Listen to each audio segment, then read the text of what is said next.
This Week in Agribusiness, serving America's most essential industry, is brought to you by Case IH. With the midterm elections in the rearview mirror, ag policy discussions move into high gear. Hello, ladies and gentlemen. Thanks for joining us for This Week in Agribusiness. I'm Mike Pearson in the studio this week, and last weekend I had the opportunity to travel to South Dakota for their Farm Bureau's annual convention. I got to see that policy discussion taking place firsthand. Well, those conversations are happening at conventions across the country this time of year. And at the National Association of Farm Broadcasters Convention, our own Mike Adams had the chance to catch up with President Zippy Duvall. Well, I think the election proved that our country's still really divided, and it's right down the middle. And I think, though, obviously I'm an optimistic person, I think we have a little bit better environment than what we had, because we got each side of Congress being led by two different parties, and maybe that will encourage them to stretch across the aisle and have some conversations that we weren't getting before the election. So hopefully that's a good sign. I hope we never go through another pandemic, but one of the silver linings is that people realize that their food is important to them, and during difficult times maybe it's not as secure as they thought it was. So they're more interested now in how available it is and whether or not they can afford it, and what is it going to take to keep it that way. So, that's a good thing, that people are interested in what we're doing and what value we bring to their families every day. So I think that helps the environment. Looking at the Farm Bill, what are your members saying top of the list for them? Is it crop insurance? It is. Crop insurance, protect Title I. Of course, we got to have a discussion at convention about, with the input cost, is the targets right? And, and then of course conservation, and what about all this climate talk, and how's that going to dwindle down to me, and how can I take advantage of that?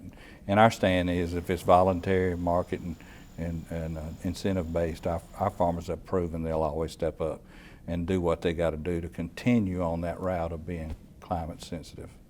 What do you hope to see in the next year or two on trade? Yeah, one of the problems we got with this administration is we just haven't seen enough movement there. I mean, it's just really, we come off of an administration that was gun-ho trade, and we've reaped huge benefits out of that. Did have some challenges with some tariffs there, but they stood behind us. But the Phase 1 China agreement was very valuable to agriculture, and we need to find a way to continue that.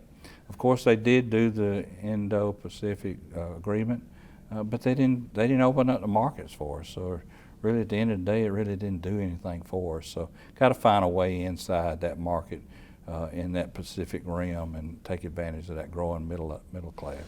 What do you hear from members around the country as far as crop input availability and prices? Yeah, everybody's really concerned. The prices are out of the ceiling. Obviously the commodity price has helped us fare through that, and had some tremendous production even in very difficult weather in some places. It just goes to prove what research and development and research to do in those hybrids that they're planting now.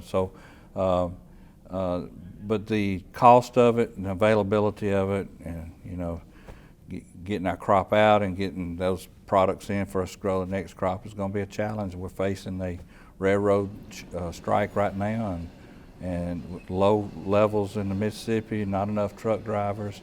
I mean, that is a tremendous challenge in front of us, and if they can't find an agreement with the railroad, we're going to be asking Congress to step in, because that would be a catastrophic thing that could happen to not just agriculture, but just America in general. So, and on infrastructure, the bill was passed, but we're waiting to get the money out and see what projects actually get funded. What do you hope to see there? Well, of course, we've always supported continuing doing work on the river, and the making sure that we have a good passageway, bringing stuff in and out. Bridges are important, a lot of them are dilapidated. But broadband is huge to us, and that infrastructure is going to be the infrastructure that's going to carry the technology of the future, and a lot of areas in this country don't have advantage of that, and we can't afford to be behind the curve on that. Our farmers need every advantage they can have to level that playing field between us and other countries. Well, thank you, Mike. And of course, those state farm bureaus will then move up to the next level. They'll take their concerns to the American Farm Bureau Annual Convention, which is happening this year in San Juan, Puerto Rico, January 6th through the 11th. This portion of This Week in Agribusiness is brought to you by Firestone Ag. The Firestone Ag Dealer Network offers you the support, inventory, and resources you need. Visit firestoneag.com to find your local certified dealer.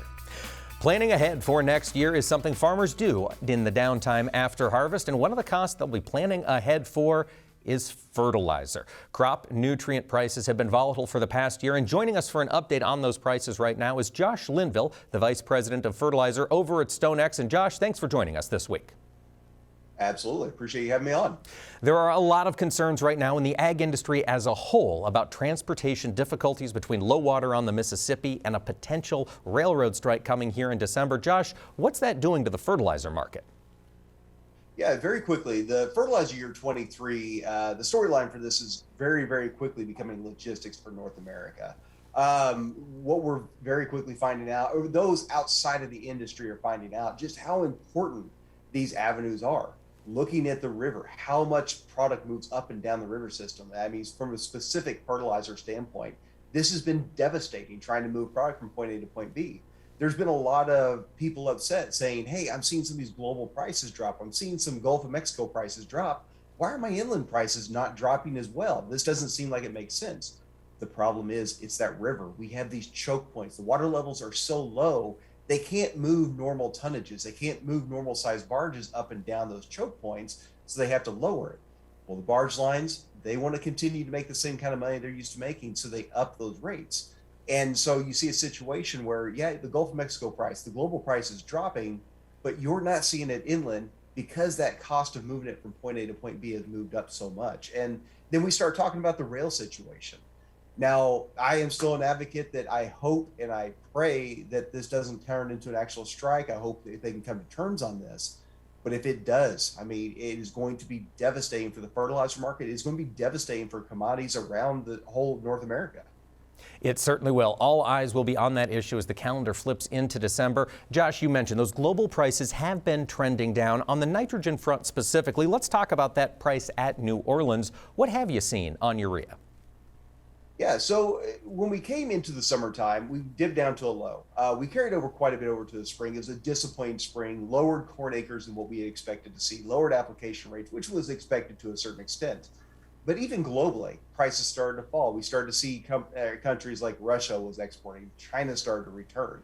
And then the thing that really started to turn around, we saw prices, hit the lows, demand started to step in, and then prices started to work itself higher. But then the crazy thing started to happen. China started to export even more.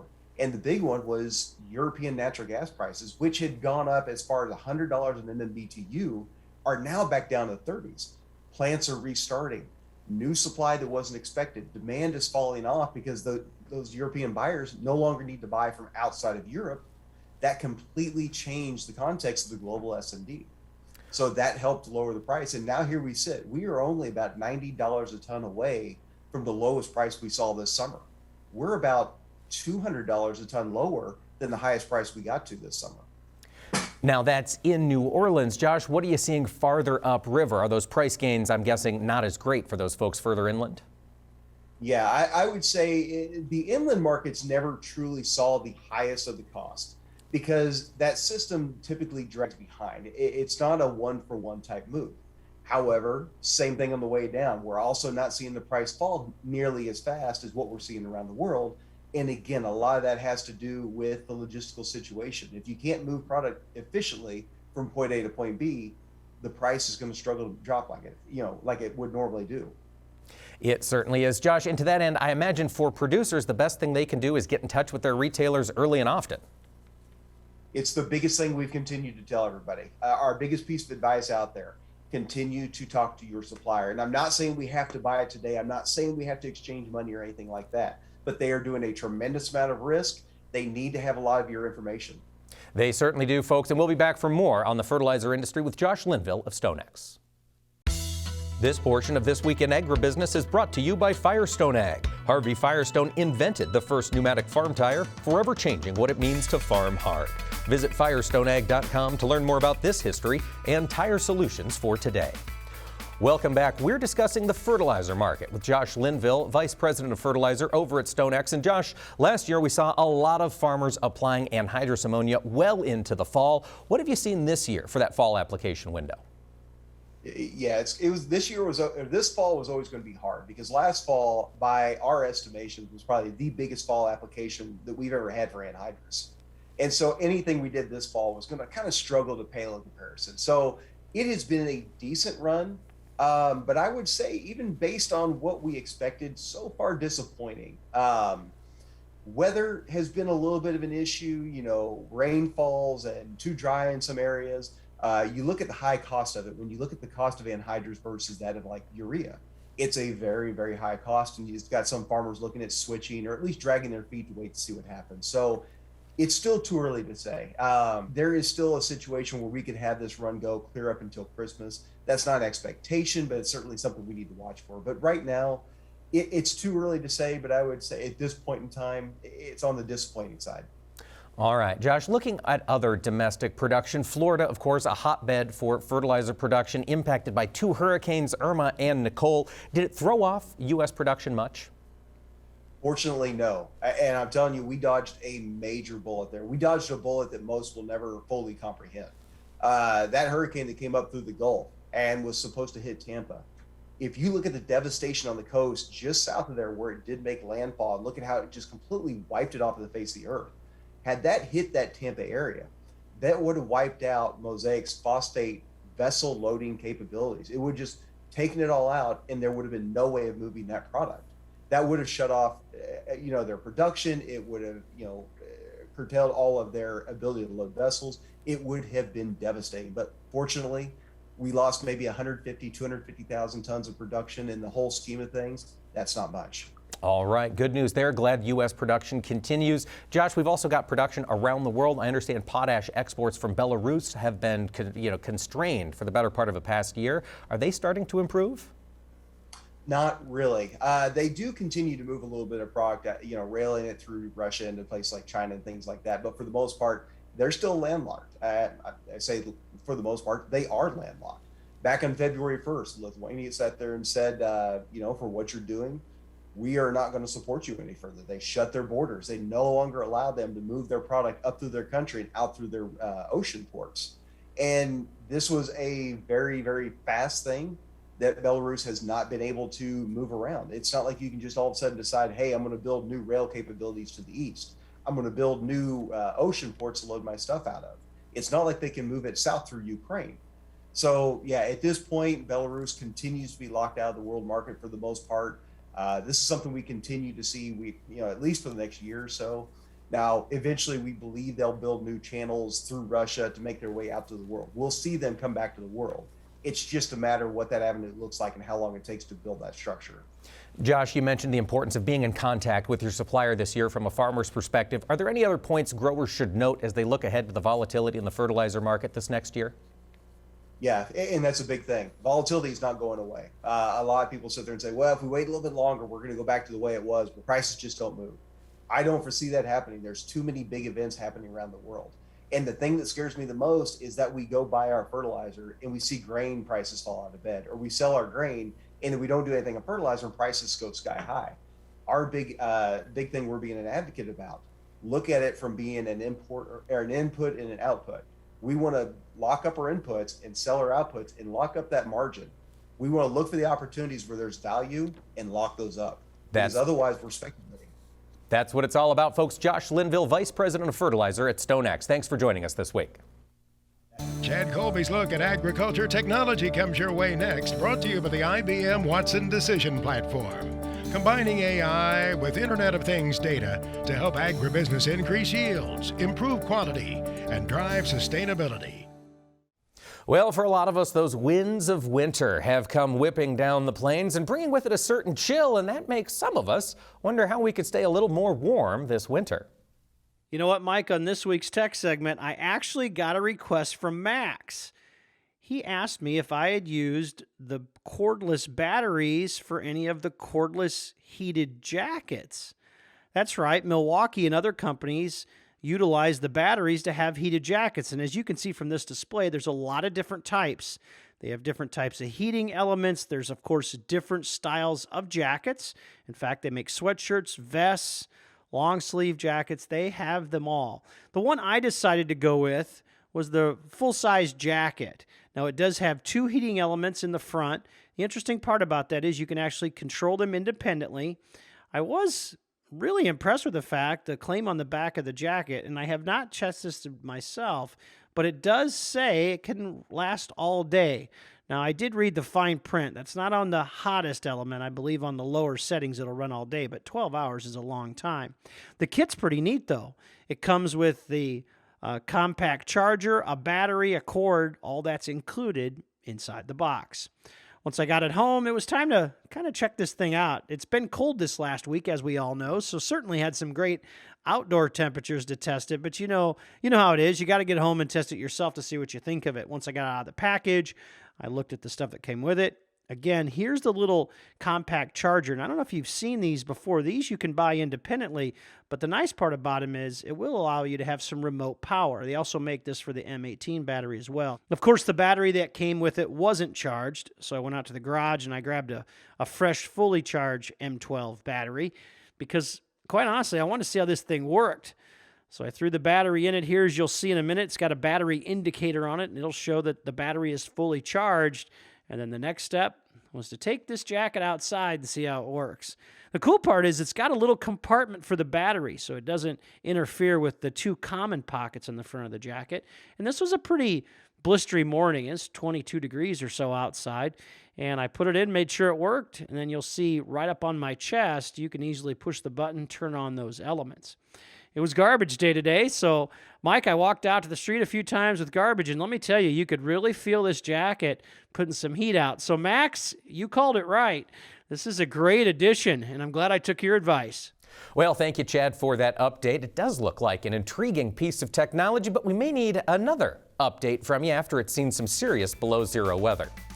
Folks, stick around. When This Week in Agribusiness returns, we're going to take a look at mental health in rural America. Well, at the National Association for Farm Broadcasters annual convention, we had the opportunity to catch up with companies developing new products in agriculture, new products and new services. One of the new services is data management. I spoke with Matt Olson, the go-to-market manager for Precision Ag at John Deere, about what farmers should be doing with all of this data that we're collecting on our farm today. You know, the key piece for us to think about now is taking that data and actually using it to generate insights that can help us make decisions for the 2023 year. I think when we look back at the year, there's a lot of lessons we all probably learned, no matter what part of the country you're in. And this is that opportunity to kind of reflect and start putting our plan together for 2023.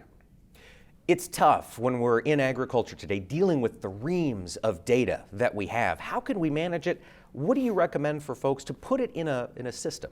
Yeah, so great question. You know, the John Deere Operations Center is what we'd like to think of as the operating system for the farm. And so the Operations Center allows a customer to take data from their John Deere equipment, and we can even bring in data from other brands of equipment and precision ag technology to be able to bring it all together. One of the things that I challenge farmers to think about with data is that they don't have to go this journey alone. You know, I'm from a farm. My dad's not a statistician. He doesn't want to churn out a lot of data behind the computer. There's a lot of folks in the industry that can help you do that. Your John Deere dealer is one of those people. Once we've got the data in a format that we can utilize and measure, how do we put those learnings into effect on the farm? Yeah, and that's a great follow-up to the comment around engaging with others in the industry.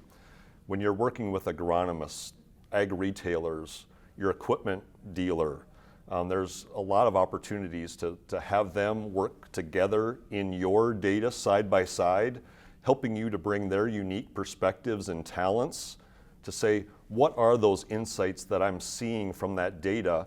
How can I, as a consultant to you, add value to your bottom line through using this data? So I think the key thing is use others and their knowledge to help you get the most from your data.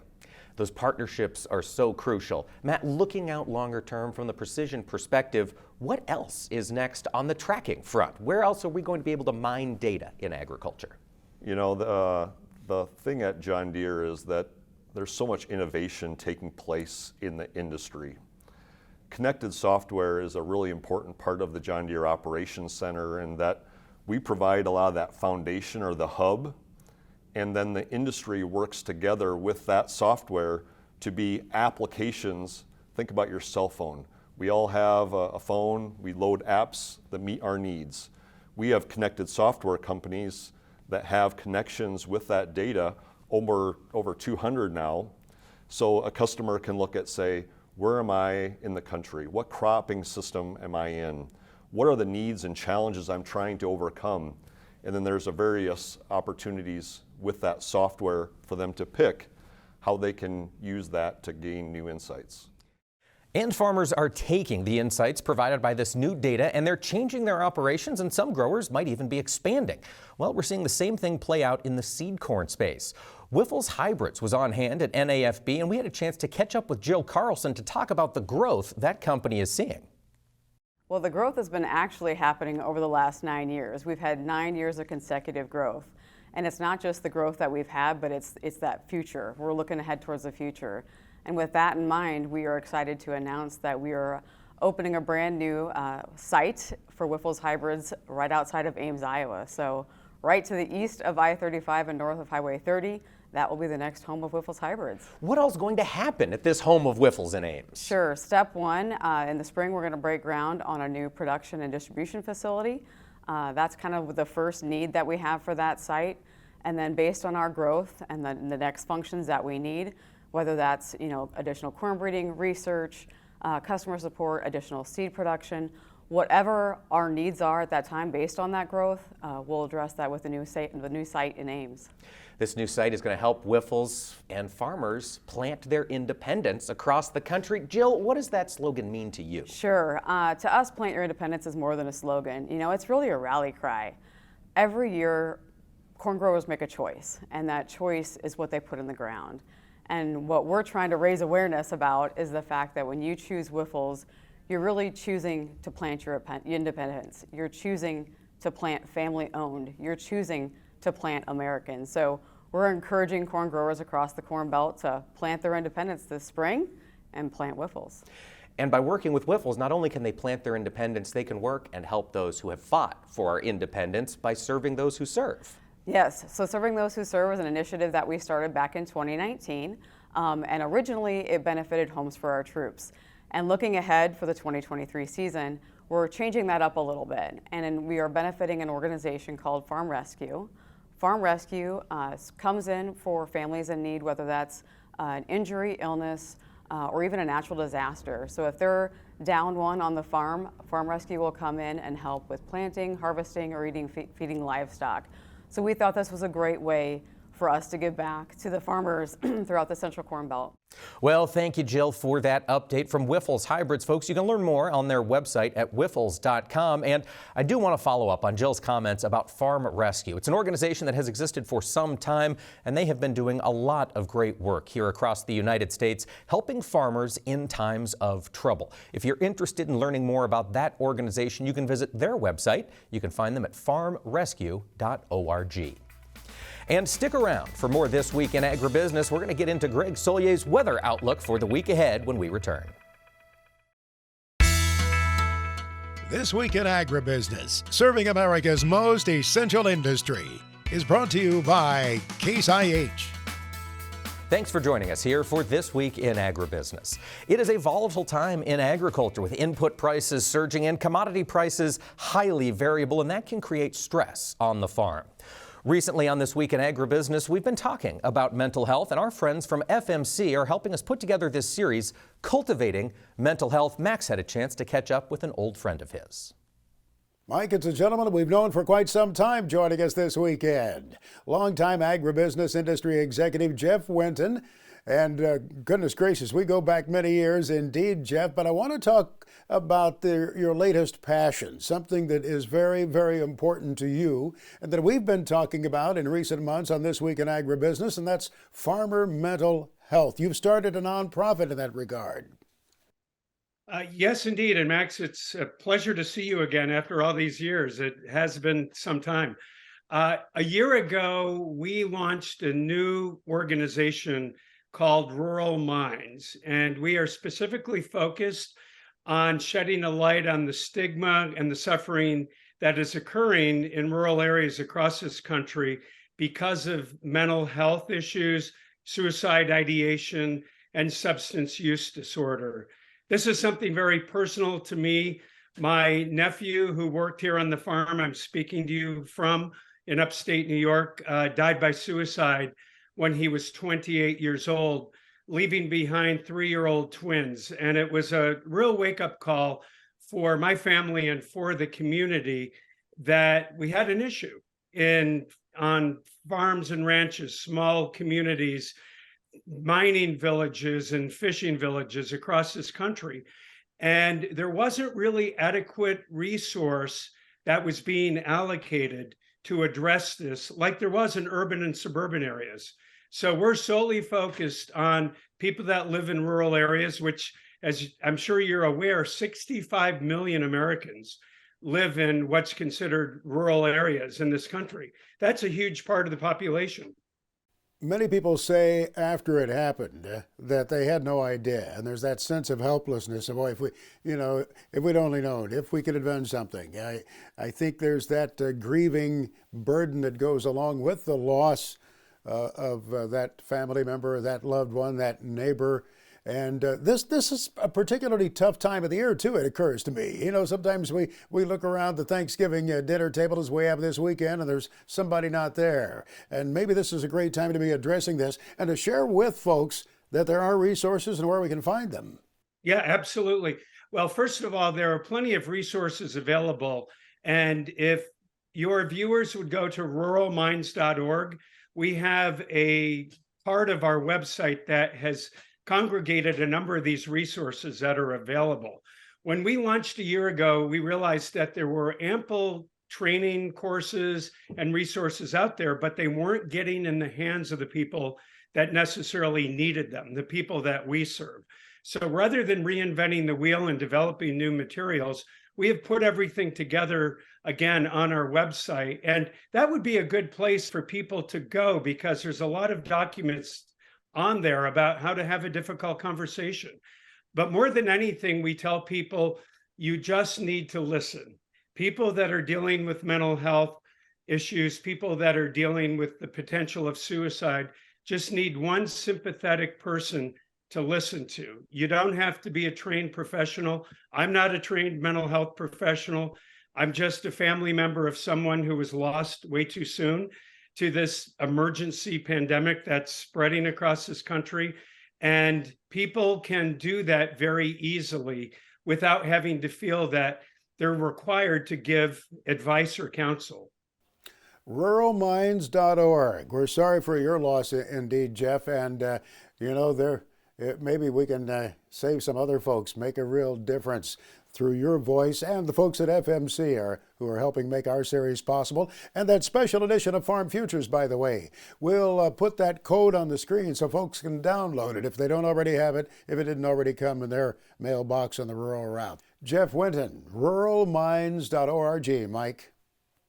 Well, thank you, Max, for that conversation. And thank you, Jeff, for the work you're doing for farmer mental health. Folks, if you'd like to read that Farm Futures Cultivating Mental Health edition, you can do it right now. Point your camera at the image on your screen and click the link that appears. It'll take you right to that magazine's edition. Greg Solier now brings us his farm weather forecast for the week ahead, presented by Pivot BioProven 40. Predictable, productive, weatherproof. Turn to a better nitrogen. Turn to Pivot BioProven 40. Learn more at pivotbio.com. Well, now it's time to dig into the weather forecast with our friend meteorologist Greg Solier. And Greg, looking out at the Pacific Northwest, of course, they see the leading edge of the systems that impact the rest of the country. Right. What's going to happen this week? Pretty quiet, uneventful, nothing too alarming or surprising off the weather maps and charts. The cold air has moderated and will moderate for this week. Of course, a pretty healthy snow cover and snowpack. Can't complain about that. A slower go of it on the ranch and the rural route, but nonetheless, milder air, some thaw-free cycles across the Dakotas, and a little smidge of moisture in one form or another. Kind of a weak ridge into the Pacific Northwest. Those systems are not impressive. One coming ashore early into the week. High pressure across the Intermountain West. And again, temperatures moderating somewhat out of some of that cold wave, sub-zero cold that we've seen over the past week to 10 days. The system will drop to the south and southeast, somewhat marginally colder, more seasonal air for this point into the late November calendar date. On the move, chilly weather into the northern valleys of California, and the next significant weather system into Washington State, Northern California over the middle and late portions of the week. So kind of pretty much par for the course late November weather into the Pacific Northwest, at least back into the northern plains and Canadian Prairie. Temperatures have moderated. We had some gusty winds into areas of Southern California last week. That's still into play, a weak Santa Ana condition. By the way, into the northwestern part of the country, nice to see some better air quality as well. We do have a weather system into the central and southern plains with some milder air. A couple of showers and thunderstorms will take any drop of moisture or flake of snow in those worst drought areas of the central and southern plains. There's, again, somewhat colder, more typical late November air and maybe a little mixture of moisture here late into the week for Nebraska, Kansas, back in through Colorado. Windy weather, Southern California, and a cool-off slated for the valleys of California. Nothing major across the west as it stands for this week. Well, Greg, all eyes are on the Mississippi River Basin and the low water level therein. Anything coming across the central U.S. that could recharge that system? Nothing of significance. You know, we'd have to have, an inch of moisture into the Missouri Basin, the mid-Mississippi Basin, just about every week. Don't see it. You want to sneak peek maybe into the winter outlook. We'll do that next weekend. Maybe we'll start the process, but that's a lot of snow cover and snowpack that I think we're going to add to here as the winter season wears on. Not to mention some thinking of maybe a wet spring. Don't want to go public about that yet. But in any event, this week, early in the week, kind of a parade of weak weather systems, one across areas of the high plains, no big deal there. The cold moderates, a better feel for outdoor endeavors, and a little sliver of rain and snow west to east across the Corn Belt, no big deal. Temperatures are cold, but nothing too worse than seasonal norms for the cold weather into the northern plains. There's still a couple of showers, Gulf Coast areas, so warmth into the Rio Grande, nothing major on drought relief or at least water level relief into the mid and lower Mississippi Valley. They're low all the way down to New Orleans as well. A couple of rain showers for the end part of the week. Warm, dry, high pressure, Oklahoma and Texas, late portion of the week as well. Over on the eastern seaboard, Greg, we saw Buffalo make headlines this past week with that lake effect snow. Any other headlines coming out of the east this week on weather? Been doing this for several decades, and I can't remember I've seen, we're forecasting feet of snow and not just a foot or two like we did have into parts of lower Michigan, a couple of feet up on the UP. But boy, that stretch of wind that ran from Lake Erie through Ontario just piled it up right here. So the snow melt is underway. Do the best you can. Weak weather system across the Corn Belt. That'll move into the Ohio Valley for the late portions of the week. A little rain and snow, no big deal with outdoor work. And the last of harvest that we're trying to wrap up through Michigan, Indiana, and Ohio. A couple of showers Gulf Coast in through Florida, parts of eastern Texas as well later into the week. Moisture does pick up over the southeastern part of the country. Cotton harvest is a bit delayed. Hopefully some progress early in the week. Greg Solier is back with his extended farm weather forecast for the country, presented by Pivot BioProven 40. Predictable, productive, weatherproof. Turn to a better nitrogen. Turn to Pivot BioProven 40. Learn more at pivotbio.com. Well, Greg, you mentioned that there's not much looking ahead to this next week, but there is some precipitation. Who's going to get what and where? This time of the year, we keep an eye on winter storms, cold air. Geez, we've had that, didn't we? From Buffalo and the sub-zero cold into the north. So it's a pretty quiet, tranquil spell of weather here in these waning days of November and the start of December meteorological wintertime as of December 1st. And yeah, little or none, at least from a quarter-inch standpoint across the plains as the week wears on into the Ohio Valley, southeastern states. Here's the rain snow line from an accumulation standpoint, generally up to the north where it ought to be for the time of year. There may be perhaps a shot of moisture later in the week in the Pacific Northwest, but otherwise no real substantial drought relief, and at least early to middle parts of the week there will be opportunity to put a wrap here on cotton harvest. We're still a bit delayed through Michigan, Indiana, Ohio on the corn side of things. How about the week of December 5th? Greg, do you see any more moisture coming across at least the central part of the U.S.? And the moisture pattern would be certainly conducive of how temperatures play out here. Usually when we get this contrast west to east and a little buckle across the heartland, yeah, we tend to get moisture to pick on up. Would be a good thing if we kept it in liquid form, if there's not substantial frost or freeze to the ground. Well, this is not bad here. If you get ahead of the game here and try to wrap it up through Michigan, Indiana, and Ohio, good news. Yeah, we see some weakness. I know the December calendar date, but there may be a little tropical enhancement here, wet across the southeast and an active weather pattern trailing back into the Pacific Northwest. Now, how about mid-December, Greg, the 12th through the 17th? What looks like it's developing? From a temperature standpoint here, hey, not bad. You know, perhaps more or less an October to November feel. This is a pretty substantial warm-up across the plains and Corn Belt locales. Easy on livestock, easy on the power bill as well. Heating and all that kind of stuff into the Pacific Northwest above average across the eastern states as well. The temperatures about normal into the valleys of California. And the weather pattern is pretty good. Good news with dryness and drought across this part of the corridor of the country. Probably some mixed moisture with that warm up to across the Canadian Prairie, the Dakotas back into the Pacific Northwest. Good news too, and we'll get some dry time over the eastern part of the country. So despite the ridging, a pretty active weather pattern roughly from about the Missouri on westward. Greg, what are you anticipating for temperatures in the week leading up to Christmas? As we see it right now, in the start of official astronomical winter time, yeah, we'll begin to feel like that across the Dakotas, the Red River Valley of the North, a little sliver of some much below average air across the southeastern Canadian Prairie, warmth over the southeastern part of the country. Note the dip, the buckle, and the jet stream with warmth across the valleys of California, across the southwestern part of the country too. Yeah, it's going to get a little busier as it ought to be. Santa and St. Nick may appreciate the white Christmas, hopefully for the upper Midwest, parts of the Great Lakes region, probably a mixture across the central Corn Belt, rain over the southeastern plains, southeastern part of the country. Temperatures, I should say, precip will be a bit below average over the southwestern section of the country. So an active weather pattern expected across the heartland, the Plain States, and Corn Belt here approaching Christmas. Next on This Week in Agribusiness, it's Max's Tractor Shed, spotlighting another great American tractor. And Max's Tractor Shed this weekend, a tractor you may see if you get to the Rolog, Minnesota show Labor Day weekend of 2023. Max's Tractor Shed is brought to you by Store Lock Tool Cabinets. Oh, get yourself a holiday present. Get yourself something for Christmas, something you will be able to enjoy for many years. A Store Lock Tool Cabinet. Go to storelock.com. Well, Chris Anderson has a nice-looking John Deere 730 diesel he just acquired. It was sold a few days ago at the Meekum Gone Farm and Auction. A gentleman from Minnesota consigned it, and it's going back to Minnesota. Chris Anderson loves that 730 diesel, and for good reason. It is extremely well restored. Take a look at that shot out over the hood. Nobody ever takes a picture out over the hood, but they should. It's a John Deere 730 diesel made in 1959 that'll be at the Rolog show, pulling people movers Labor Day weekend. Let's see what's moving across the block at Big Iron as we check in with Mark Stock.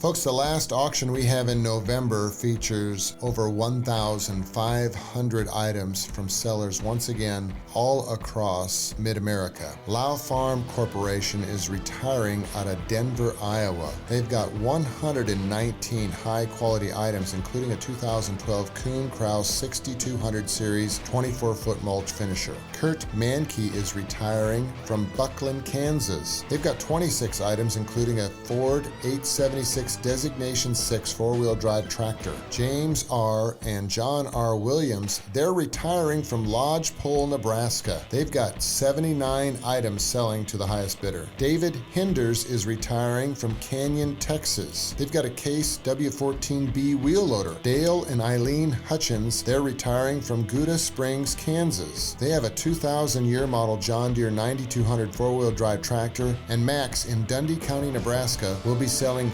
15,533 acres for the Ron Krutzinger family. The ranch, folks, will be sold in 4 different tracts. Pristine property located by Parks, Nebraska sells on BigIron.com on December 1st. All the machinery, land, classic cars, and livestock sell on BigIron.com.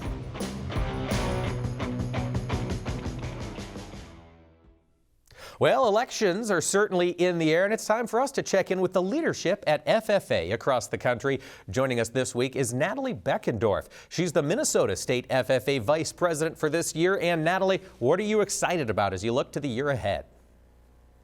Well, with being about 6 months in, I've gotten a lot of experience underneath my belt, and I'm really looking into chapter visits. I'm super excited to get in the classroom and engage with members across the state. Our goal this year within my team is to meet with about 20 different chapters. So that's over hundreds of FFA members that I get to personally interact with and really hear about their story, because truly it's the members behind our association that make it great. It certainly is, Natalie. And what was it that inspired you to become a member of FFA those years ago? Yeah, so this is my 7th year in FFA, and it has been a journey to say the least. Growing up on a livestock farm, I had lots of experience in agriculture, and I knew that I wanted to continue that. So I got really involved in 4-H throughout elementary and middle school, and it was just kind of a smooth transition to join the FFA organization. And despite getting involved at a young age, I didn't think that I was going to love it, but it was actually my ag teacher who inspired me to join the soils team, and that was actually kind of a funny thing because I grew up on a livestock farm with not much experience in crop production. So getting to learn all about that was a crazy experience. And from there, I just fell in love and have been going and being involved ever since. And I think that's the great thing about FFA is that there's a place to learn within everything. And regardless of your interest or past experience, you can always learn, get involved, meet new people, and have a blast throughout it all. That is certainly the case. Natalie, as you look out to your own future, do you hope to stay in the agricultural industry? Yes, I do. I'm currently a student at South Dakota State University studying agriculture communications and leadership, and the goal is to continue to tell the story of agriculture, and I've had a chance and opportunity to do that in FFA. That is fantastic. Natalie, we wish you the best of luck in your future. Thanks for joining us here for This Week in Agribusiness. Thank you.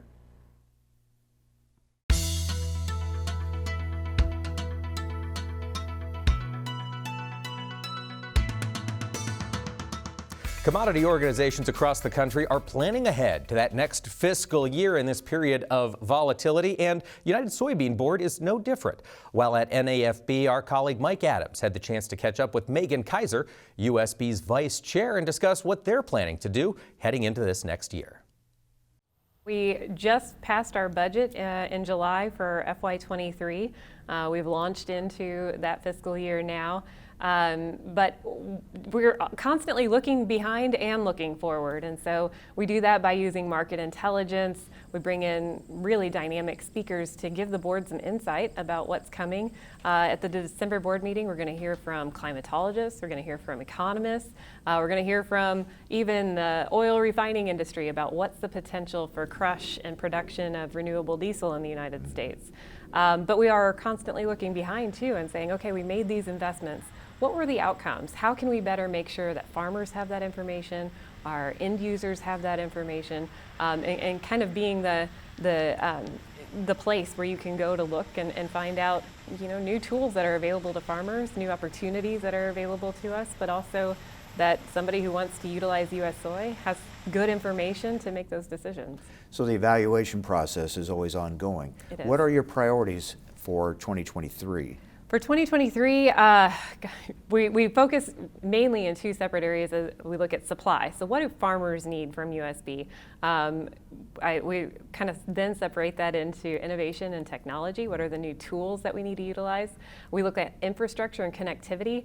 And when we think about infrastructure, often I first think of, what's the road from my field to the elevator? What's then, how am I going to get the grain from the elevator onto the rail, onto the river? What does that infrastructure look like? But there's a bigger aspect that really impacts farmers, and that's our connectivity. And so we've looked a lot at broadband, and not just broadband, but also cellular data, all of the ways that we need to be able to utilize our data and make better data-driven decisions, but also how can we use that as our proof of concept for our end users to make sure that they know that U.S. soy is a very sustainable choice as their input. So we look at those same 3 priority areas. And then health and nutrition is the 3rd priority area. And on the supply side, we're looking at soil health, plant health, making sure that we build the immune system for that soybean crop so that we have a nutritious soybean. That then on the demand side, we look at both human and animal health and nutrition and how the soybean is a part of that diet. So we're up and down and then all the way across, and then obviously a big focus is our communications and education. It's one thing to do those projects and studies. We've got to share that information, make sure that farmers know their investment is worthwhile. Well, thank you, Mike, and thank you, Megan, for the work USB does in telling about the work they are doing. It is so vital that those of us in the House of America, in the room of agriculture, go to the other rooms of the House and tell them what we're up to. Orion Samuelson has been saying that for some time, and it's a moral we like to keep alive here on This Week in Agribusiness. We'll continue to talk about what this industry is up to. In fact, we'll be doing that same time, same place, right here next week on This Week in Agribusiness. Closed captioning for This Week in Agribusiness is brought to you by Kubota. Shape your world. This Week in Agribusiness is brought to you by Case IH.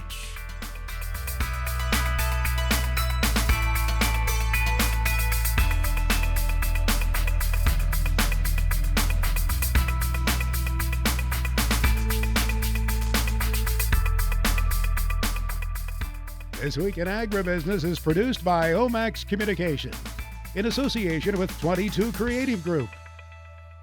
We invite you to visit us online at agbizweek.com.